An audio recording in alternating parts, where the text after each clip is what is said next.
කටුලන්ද මහත්තයයි නලින්ද ජයතිස්ස මහත්තයයි අපි සාමාන්‍ය දැනීම පරීක්ෂණ පත්‍රයකට තිබ්බොත් නලින්ද ජයතිස්ස සමහර විට වැඩියෙන් ලකුණු ගන්න.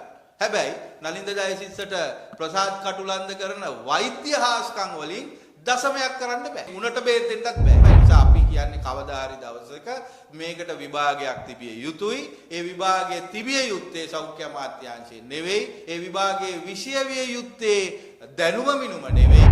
එතකොට මේ ප්‍රශ්නය සම්පූර්ණයෙන්ම අනාගතයටත් හරියන විදියට රමේෂ් පතිරණ ඇමතිවරයා විසඳලා දීලා ගියා. රාජ්‍ය සේවා කමිෂන් සභාවේ තියෙනවා උපාධිධාරීන් සංඛ්‍යාව බඳවා ගන්න අනුමත නිලධාරීන් සංඛ්‍යාවට වඩා වැඩි වුණාම තරඟ විභාගයක් තියන්න කියලා. ඒකේ කොහෙවත් කියලා නැහැ. ඒක දැනුම මිනුම තරඟයක් කියලා. ඒක අංක 1. දෙවෙනි එක තමයි වෘත්තීමේ උපාධිධාරියෙක් සේවාවට බඳවා ගන්නකොට අපි දැනුම මිනුම තරඟ තියන්නේ නැහැ. ඒ උපාධිධාරීන් සඳහා තියන්නේ ඔවුන්ගේ විෂයට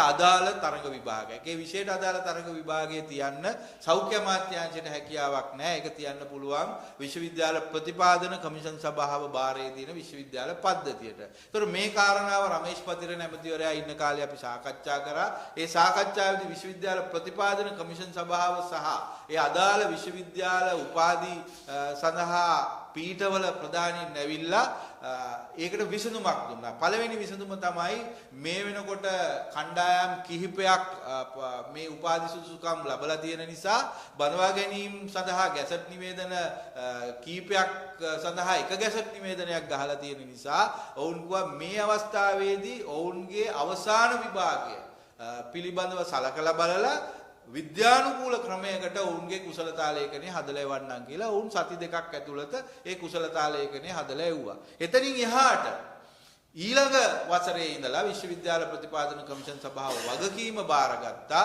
ඒ වගකීමට අනුව ඔවුන් සෑම උපාධිධාරියෙක්ම තමන්ගේ අවසාන විභාගයට පෙනී සිටින අවස්ථාවේදී සියලු විශ්වවිද්‍යාලවල සඳහා තරඟ විභාගයක් සඳහා විෂයානුබද්ධ ප්‍රශ්න පත්‍රයක් ලබා දෙනවා. ඒ ප්‍රශ්න පත්‍රය අනුව අවසාන විභාගයට පෙනී සිටින අවස්ථාවේදීම ඔවුන් නිශ්චිත තරඟ විභාගයක් එක්ක කුසලතා ලේඛනයක් හදනවා. ඒකේ පූර්ණ වගකීම තියෙන්නේ විශ්වවිද්‍යාල ප්‍රතිපාදන කමිෂන් සභාවට සහ ඒ විශ්වවිද්‍යාලවලට. ඒක කිසිසේත්ම සෞඛ්‍ය අමාත්‍යාංශය ඇතුලේ තියෙන එකක්වත් ඒක දැනුම මිනුම තරඟයක්වත් නොවිය යුතුයි කියන ස්ථාවරය තමයි අපි වෘත්තීය වේදීන් විදිහට ඉන්නේ, වෘත්තීය වේදී ආයතන විදිහට ඉන්නේ. එවකට හිටපු සෞඛ්‍ය අමාත්‍යාංශයේ ඇමතිවරයා සහ ලේකම්වරයා හිටියෙත්, එවකට තිබිච්ච රාජ්‍ය සේවා කමිෂන් සභාව හිටියෙත්, එවකට තිබිච්ච විශ්වවිද්‍යාල ප්‍රතිපාදන කමිෂන් සභාව හිටියෙත්. එතකොට මේ ප්‍රශ්නය සම්පූර්ණයෙන්ම අනාගතයටත් හරියන විදිහට හිටපු ලේකම් පාලිත මහිපාල මහත්මයා, ඒ වගේම හිටපු ඇමති රමේෂ් පතිරණ ඇමතිවරයා විසඳලා දීලා ගියා. ඒ සඳහා විශ්වවිද්‍යාල ප්‍රතිපාදන කමිෂන් සභාව තමන් එක වගකීම බාර ගන්න බවත් එකඟතාවය පළ කරලා ඒ සාකච්ඡා සටහන් මේ වෙනකොට සෞඛ්‍ය ලේකම් මතේ තියෙනවා. හැබැයි මේ අවස්ථාවේදී විශ්වවිද්‍යාල ප්‍රතිපාදන කමිෂන් සභාව මේ විභාගයක් තියෙන කාරණාවේදී ඉතා පැහැදිලිව කිව්වේ මේ රටේ සෞඛ්‍ය සේවාවට වෘත්තිකයෝ යොමු කිරීමේදී මේ ආදර්ශය වසර ගණනාවකට පෙර සිට ක්‍රියාත්මක වෙනවා. ඒ තමයි සෞඛ්‍ය සේවාවට සමසෞඛ්‍ය උපාධිධාරීන් එන්න පටන් අරගෙන අවුරුදු 10ක් වුණාට වෛද්‍ය උපාධිධාරීන් එන්න පටන් අරගෙන දැන් අවුරුදු 40ක් විතර වෙනවා. එතකොට මේ වෛද්‍ය උපාධිධාරීන්ගේ මේ ප්‍රශ්නේ මේ විදිහටම තියෙනවා. ඒ කියන්නේ වෛද්‍ය නලින්ද ජයතිස්ස ඇත්තටම වෛද්‍යවරයෙක් නම් ඔහු ඊටාම පැහැදිලිව දන්නවා මේ වගේ අවස්ථාවකදී කුසලතා ලේඛනයක් හැදෙන්නේ කොහොමද කියලා. මොකද වෛද්‍ය නලින්ද ජයතිස්ස කුසලතා ලේඛනයේ පහළහැටම යන්නේ දැනුම මිනුම තරඟ වලට ලියලා නෙවෙයි, වෛද්‍ය විද්‍යාව පිළිබඳව පරීක්ෂණයකට මුහුණ දීලා. එතකොට වෛද්‍ය විද්‍යාව පිළිබඳව පරීක්ෂණයට මුහුණ දීපු හින්දා තමයි නලින්ද ජයතිස්ස ඇමතිවරයා කුසලතා ලේඛනයෙන් පල්ලෙහාටම ගිහිල්ලා වෛද්‍ය සේවාවට ඇතුල් වෙන්නේ නැතුව දේශපාලනය කරේ. එතකොට ඒව නොවුණා නම් වෛද්‍ය නලින්ද ජයතිස්ස කෙනුත් ඇහුවා නම් ඒ කාලේ කුසලතා ලේඛනය හදන කෙනා මොකද්ද ලෙනින්ගේ පොතේ අහවල් වාක්‍ය මොකද්ද ඊට පස්සේ දේශපාලන විද්‍යාවේ පියා කවුද කියලා අපේ කාලෝ ෆොන්සේකට වඩා සමහරට ලකුණු ගනි. මොකද ඒවා විතරනේ කරේ විශ්වවිද්‍යාලයේදී. ඉතින් ඒ නිසා ජයතිස්ස ඇමතිවරයා ඉතා හොඳින් දන්නවා මේ වගේ අවස්ථාවකදී කුසලතා ලේඛනයක් හදන්නේ කොහොමද කියලා අපි කවුරු නොදන්නවා වුණත්. ඒතරකොට විශ්වවිද්‍යාල ප්‍රතිපාදන කමිෂන් සභාව රමේෂ් පතිරණ ඇමතිවරයා ඉන්න කාලේ යෝජනා කරපු ක්‍රමය තමයි අන්න ඒක. අන්න ඒ යෝජනාව තමයි නලින්ද ජයතිස්ස ඇමතිවරයා පයින් ගහලා අයින් කරලා වෛද්‍යවරුන්ගේ කුසලතාවය සඳහා එක ක්‍රමයකුත් සමසෞඛ්‍ය උපාධිධාරීන් සඳහා සෞඛ්‍ය අමාත්‍යාංශයේ තියෙන දැනුම මිනුම තරඟයකුත් තියන්න හදන. ඉතින් මේ විභාගයක් තියෙනවා කියන කාරණාව පටලාගත්ත සමහර වෘත්තීය සමිතිත් මේක ජයතිස්ස ඇමතිවරයාට වැරදියට වාර්තා කරලා විකෘති කරන්න හදනවා. ඒ නිසා අපි කියන්නේ කවදා හරි දවසක මේකට විභාගයක් තිබිය යුතුයි. ඒ විභාගයේ තිබිය යුත්තේ සෞඛ්‍ය අමාත්‍යාංශයේ නෙවෙයි. ඒ විභාගයේ විෂය විය යුත්තේ දැනුම මිනුම නෙවෙයි. ඒක විශ්වවිද්‍යාල ප්‍රතිපාදන කමිෂන් සභාවේ වැඩක්. විශ්වවිද්‍යාල ප්‍රතිපාදන කමිෂන් සභාවේ වගකීම බාර අරගෙන තියෙනවා. මේ අවස්ථාවේදී ඒකට විකල්ප යෝජනාවක් දීලා තියෙනවා.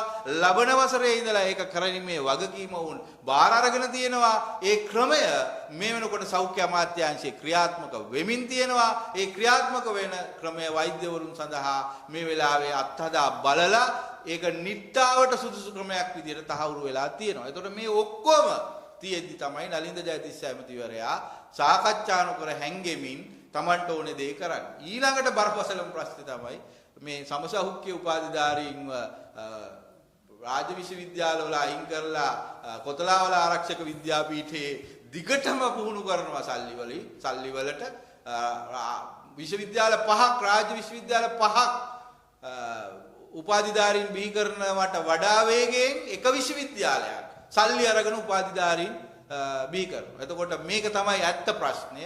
ඒ උපාධිධාරීන් සල්ලි දීලා උපාධිධාරීන් බිහි කරන එක නෙවෙයි ප්‍රශ්නේ. කොතලාවල ආරක්ෂක විශ්වවිද්‍යාලය මේ වෙලාවේ බරපතල වංචනික ක්‍රියාවක් කරනවා. ඒ තමයි රාජ්‍ය සේවාවට ඇතුල් කිරීම සඳහා රාජ්‍ය විශ්වවිද්‍යාල වලට වඩා වේගයෙන් ඔවුන් පුහුණු කිරීම කරනවා. ඒ තරම් පුහුණු කිරීම කරන්න ඔවුන්ට පහසුකම් තියනවද නැද්ද කියලාවත් කවුරුත් හොයලා බලන්නේ නැහැ. හැබැයි ඒ ප්‍රතිපත්තිය ජයතිස්ස ඇමතිවරයා ඉන්න ගමන් පාර්ලිමේන්තුවේ ඉන්න වෛද්‍ය ඇමතිවරු ගිහිල්ලා කියනවා අර වෛද්‍ය උපාධියට බඳවා ගන්න එක නවත්තන්න කියලා. ආරක්ෂක නියෝජ්‍ය ඇමතිවරයා දඩබඩ ගාලා ඇවිල්ලා ගැසට් නිවේදනයේ තිබිච්ච ඒ වෛද්‍ය උපාධිය අයින් කරනවා. එතකොට වෛද්‍ය උපාධිය මුදල් ගෙවලා ඉගෙන ගන්න එක කොතලාවල විශ්වවිද්‍යාලයට තහනම් වෙද්දී සමසෞඛ්‍ය උපාධිය ඉගෙන ගන්නවා විතරක් නෙවෙයි රාජ්‍ය විශ්වවිද්‍යාලවල ගෙදර තියලා බඳවා ගැනීමත් කරනවා. එතකොට අපි අහන්නේ මොකද්ද මේ දෙබිඩි ජීවිතය? ඒ වගේම අපි මේ වෛද්‍ය മന്ത്രിවරුන්ගෙන් අහන්නේ ඔයගොල්ලන්ට පේන්නේ ඔයගොල්ලෝ മന്ത്രിවරු විදිහට ගියේ තමන්ගේ වෘත්තිය ගැන විතරක් කතා කරන්නද? ඉතින් අපිට එහෙම කතා කරන්නත් බෑ. අපේ වෘත්තියෙන් ගිය മന്ത്രിවරුත් ඉන්න නිසා ඉතින් අපි කියන්නේ දැන් ඔන්න වෛද්‍ය മന്ത്രിවරු ඔවුන්ගේ වෘත්තිය බේරගත්තා. දැන් වෛද්‍ය නොවන മന്ത്രിවරු සහ පරිපූර්ණක වෛද්‍ය മന്ത്രിවරුන්ට රාජකාරියක් තියෙනවා. මන් දන්නේ ඔයගොල්ලන්ට ඒව කතා කරන්න පුළුවන්ද කියලා. ඒ නිසා මේ වෙලාවේ නිශ්චිතයි අපේ ප්‍රශ්න බේර ගන්න නම් පාර්ලිමේන්තුවේ අපිට වෙන වෙනම වෘත්තීමේ වශයෙන් മന്ത്രിවරු යොමු කරන්න වෙලා තියෙනවා. එහෙම නැත්නම් ආණ්ඩුව ගන්න තීරණ එකකට එකක් පරස්පරයි. ඉතින් මේ පරස්පරතාවයේ ඇතුලේ නලින්ද ජයතිස්ස ඇමතිවරයාගේ නොදැනුවත්කමත් හේතු වෙලා තියෙනවා. ඒ නිසා අපි කියන්නේ අඩු ගානේ අගමැතිවරියට එහෙම නැත්නම් ජනාධිපතිවරයාට මේ ප්‍රශ්නෙට මැදිහත් වෙන්න කියලා. එතකොට දැන් මේ ප්‍රශ්නේදී මේ අය කියනවා සමස්තල සමසෞඛ්‍ය උද්‍යෝගී ඒකාබද්ධ බලමණ්ඩලය කියනවා මේක ඔබතුමාලා මේ ආණ්ඩුව පත් වුණ දවසේ ඉඳලා මේක මේ ප්‍රතිරෝධයක් තමයි මේ ක්‍රියාත්මක කරන්නේ. මේක මේ දේශපාලන වැඩක් තමයි විතර වෙන්නේ කියන එක තමයි එතුමාලා මේ රජයේ උද්‍යෝගී මේ පැහැදිලි කරන්නේ. මේමයි ඒගොල්ලොන්ට ඉතිහාසයක් තියෙනවා. ජනතා විමුක්ති පෙරමුණට සම්බන්ධ වෘත්තීය සමිතියක් අටවගෙන ඉතිහාසයේ ඉන වෘත්තීය සමිති ක්‍රියාමාර්ගය ඒගොල්ලෝ කරේ.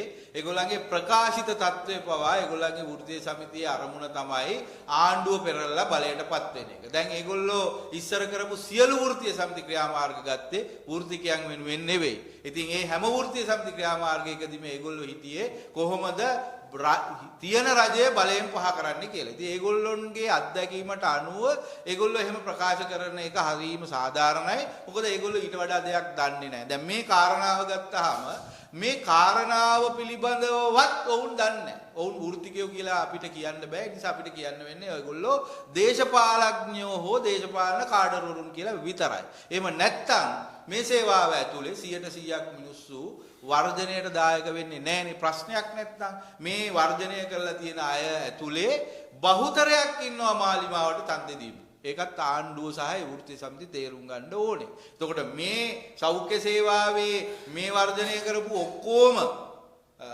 මාලිමාවට විරුද්ධව ඡන්දෙ දුන්නා එහෙනම් මාලිමාව දිනන්න විදිහක් නැහැනේ. එතකොට මේ මාලිමාව කියලා ආණ්ඩු පෙරලියකට තමන් දේශපාලනිකව ගත්ත තීරණයට වෘත්තීය සමිති විදිහට අපි බලපෑම් කරපු නැති නිසා ඒගොල්ලෝ තමන් කැමති දේශපාලන පක්ෂයට ඡන්දෙ දුන්නා. හැබැයි තමන් කැමති දේශපාලන පක්ෂයට ඡන්දෙ දුන්නාම මේ කාඩරවරු දෙතුන් දෙනෙක් හිතුවා ඒ අය තමන්ගේ වෘත්තීය සමිතියක් හැදුනොත් ඔක්කොම බැඳෙයි කියලා.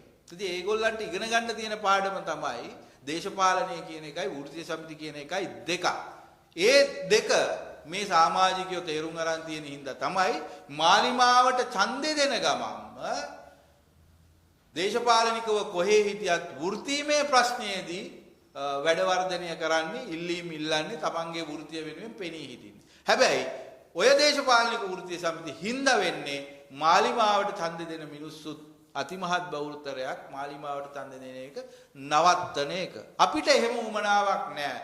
විශේෂයෙන්ම වෘත්තීය සමිති ව්‍යාපාරයක් විදියට අපි ජනාධිපති රනිල් වික්‍රමසිංහව පෙරලන්න වැඩ කරෙත් නැහැ.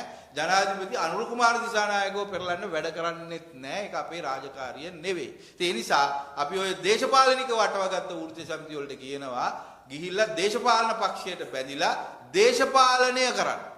වෘත්තීය සමිති කරන්න එපා.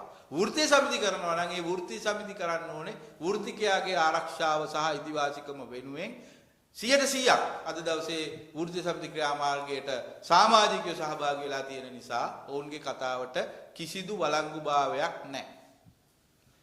දැන් මේ ප්‍රශ්නේදී දැන් මේ අයට දැන් මේ එක්සෑම් එක ලිව්වොත් මොකද වෙන්නේ? මේ ඒ කියන්නේ මේ කැම්පස් ළමයිට මේ බයයිද මේ රැකියාවට යන්න බැරි වෙයි කියලා මේ එක්සෑම් එක ලියලා? බයයි තමයිනේ.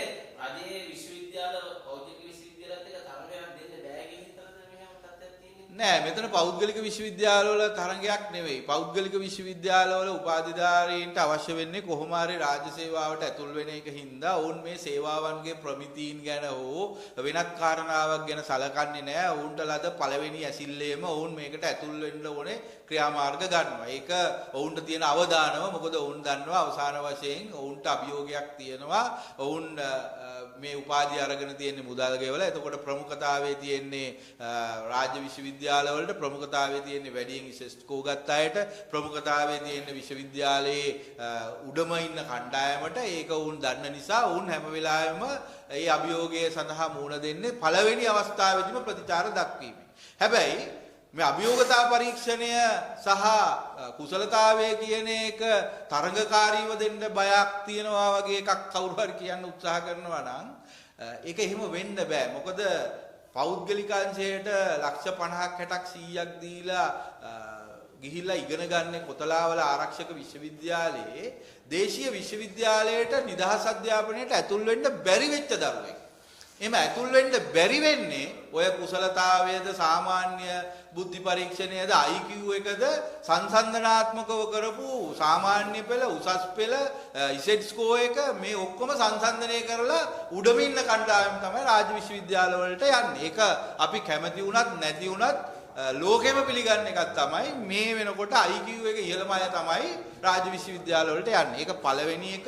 දෙවෙනි එක තමයි මේකෙදි අපි විරුද්ධ වෙන්නේ සාමාන්‍ය දැනීම ප්‍රශ්න පත්‍රයක් තියෙන එකට. විශේෂයෙන්ම සාමාන්‍ය දැනීමෙන් වෘත්තීමේ උපාධිධාරීන් තෝරගන්න බෑ. දැන් වෘත්තීමේ උපාධිධාරීන් නොවන අයට සාමාන්‍ය දැනීම ප්‍රශ්න පත්‍ර තියෙන අවස්ථා තියෙනවා. දැන් අපි ගමුකෝ දේශපාලන විද්‍යාව කරලා තියෙනවා එක උපාධිධාරීන්. චිත්‍ර කලාව කරලා තියෙනවා තව උපාධිධාරයෙක්. නැටුම් කලාව කරලා තියෙනවා තව එක්කෙනෙක්. එහෙම නැත්නම් තාක්ෂණික විෂය මොකක් හරි කරලා තියෙනවා තව එක්කෙනෙක්. මේ ඔක්කොම උපාධිධාරීන් කියලා සලකලා රැකියා අවස්ථාවක් දෙනකොට අපිට චිත්‍ර කලාවට තියෙන සුදුසුකමයි නැටුම් වලට තියෙන සුදුසුකමයි සංසන්දනය කරන්න බෑ. එතකොට ඒ අයව සංසන්දනය කරන්න නම් අපි කොමන් සබ්ජෙක්ට් එකකට යන්න ඕනේ. එතකොට එහෙම තරඟ විභාග තියෙනවා වෘත්තීමය නොවන උපාධිධාරීන් සඳහා. එතකොට මේ නලින්ද ජයතිස්ස ආයෙ පටලවාගෙන තියෙන්නේ අර සෞඛ්‍ය අමාත්‍යාංශයේ පල්ලෙහා මට්ටමේ ඉන්න අතිරේක ලේකම්ලා දන්නේ ඒකනේ. ඒගොල්ලෝ දන්නේ නැහැ වෘත්තිමය උපාධි. ඒගොල්ලෝ දන්නේ නැහැ ෆාමසිස්ට් කියන්නේ කවුද. ඒගොල්ලෝ දන්නේ නැහැ වෛද්‍ය රසායනාගාර විද්‍යාඥ කියන්නේ. ඒගොල්ලෝ දන්නේ නැහැ මේ ප්‍රශ්න පත්‍රය හදන්න. එතකොට මේ ප්‍රශ්න පත්‍රය හදන්න කෙනෙක් සෞඛ්‍ය අමාත්‍යාංශයේ නැහැ. එතකොට මොකද්ද කරන්නේ? සෞඛ්‍ය අමාත්‍යාංශයේ ඉන්න අතිරේක ලේකම් කෙනෙක් හරි නියෝජ්‍ය අධ්‍යක්ෂ ජෙනරාල් කෙනෙක් හරි දන්න ප්‍රශ්න පත්‍රේ හදන. හැබැයි ඒක සාධාරණ වෙන්නේ සාමාන්‍ය උපාධිධාරීන්ට උපාධි කීපයකට ඉන්න කට්ටියට. එතකොට වෘත්තීමය උපාධියක් කියන්නේ ඊට වඩා වෙනස්. දැන් අපි ගත්තොත් වෛද්‍ය රසායනාගාර විද්‍යාඥ උපාධිය හදාරනකොට ඒ උපාධියේ සමත්කම අනුව උපාධියේ සුදුසුකමක් කැටගරයිස් කරනවා. GPA අගයට අමතරව එයාට මොන මට්ටමේ උපාධියක්ද තියෙන්නේ? ක්ලාස් ප්‍රොමෝෂන් එකක්ද? සෙකන්ඩ් අපර් එකක්ද? අපර් එකක්ද? එහෙම නැත්නම් සාමාන්‍ය තත්ත්වයේ පාස් එකක්ද කියලා තීරණය කරනවා. ඒ කියන්නේ මොකද්ද? එයාගේ වෛද්‍ය රසායනාගාර විද්‍යාඥ දැනුම කැටගරයිස් කරනවා. එතකොට දැන් විශේෂඥ වෛද්‍යවරයෙක් ගත්තාම විශේෂඥ වෛද්‍යවරයෙක් බවට පත් වෙන එක්කෙනයි ජෙනරලි පාස් වෙන එක්කෙනයි අතර වෙනසක් තියෙනවා. ඒ විෂය තමයි සංසන්දනය කරන්නේ. එතකොට අපි ගත්තොත් අපි නිකන් අර මම කලින් කිව්වා වගේ ලංකාවේ අපි කියමුකෝ ප්‍රසාද් කටුලන්ද මහත්මයා විශේෂඥ වෛද්‍යවරයෙක්. නලින්ද ජයතිස්ස සමහර විට ඒතර ප්‍රසාද් කටුලන්ද මහත්තයයි නලින්ද ජයතිස්ස මහත්තයයි අපි සාමාන්‍ය දැනීම පරීක්ෂණ පත්‍රයකට තිබ්බොත් තීරණය කරයි වැඩියෙන් ලකුණු ගන්න. හැබැයි නලින්ද ජයතිස්සට ප්‍රසාද් කටුලන්ද කරන වෛද්‍ය හාස්කම් වලින් දශමයක් කරන්න බෑ. මොකුත්ම බෑ. මං කියනවා මේ උණට බේත් දෙන්නත් බෑ කියලා. පුළුවන් නම් දීලා බලන්න උණට බේත් දුන්නොත් ඒ ලෙඩා අනිවාර්යයෙන්ම දරුණු ආබාධයකට ලක් වෙනවා. හැබැයි ප්‍රසාද් කටුලන්දට ඔය කියන සාමාන්‍ය දැනීම බැරි වුණාට වෛද්‍ය විද්‍යාව පිළිබඳව ප්‍රසාද් කටුලන්දයි නලින්ද ජයතිස්සයි විභාගයකට ලිව්වොත් නලින්ද ජයතිස්සට මං හිතන්නේ ලකුණු 20ක්වත් ගන්න බෑ. ඒ අන්නේ වෙනස තමයි අපිට අවශ්‍ය. එතකොට සෞඛ්‍ය අමාත්‍යාංශයට එන්න ඕනේ වෛද්‍ය විද්‍යාව කරන්න ප්‍රසාද් කටුලන්දද නලින්ද ජයතිස්සද. දැන් නලින්ද ජයතිස්සගේ ක්‍රමය තමයි ඔය වගේ විභාගයක් තිබ්බාම සෞඛ්‍ය අමාත්‍යාංශයට එන්නේ ජයතිස්සලා වගේ සෞඛ්‍ය සේවාව ඉගෙන ගත්තේ නැති වෛද්‍ය විද්‍යාව ඉගෙන ගත්තේ නැති රස්තියාදු ගහලා දේශපාලනය කරපු අය විතරයි. එහෙනම් සෞඛ්‍ය සේවාව පිළිබඳව ඉගෙන ගන්නවා නම් මෙන්න මේ තියරි එක ඉගෙන ගන්න කියලා අපි ජයතිස්ස ඇමතිවරයාගෙන් ඉල්ලනවා.